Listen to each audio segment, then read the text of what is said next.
Friends, আপনারা দেখছেন Y শেপের একটি নেড়া মতন গাছ। এটি জাপানের জাতীয় ফল পার্সিমন ফলের গাছ। এইটি নার্সারি থেকে আমি এনেছিলাম 5-6 মাস আগে।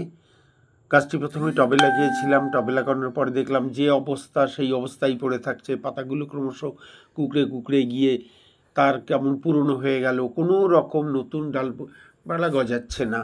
আমি নার্সারিম্যানকে ফোন করে বললাম, উনি বললেন অপেক্ষা করুন অপেক্ষা করুন। অপেক্ষা করতে করতে আমি একটা সময় দেখলাম যে মাটিতে লাগাই, ওখানে হবে না। তো টব থেকে নিয়ে আমি মাটিতে লাগালাম। মাটিতে লাগানোর পরেও সেই একই অবস্থা। প্রায় 2 মাস 2.5 মাস হতে হলো, এর মধ্যে বর্ষা গেছে। হঠাৎ শুধু শুকনো 2টি ডাল ছিল।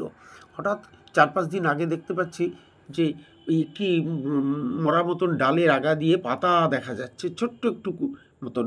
তারপর আস্তে আস্তে দেখুন 7-8-9টি পাতা হয়েছে। কি সুন্দর অপূর্ব লাগছে।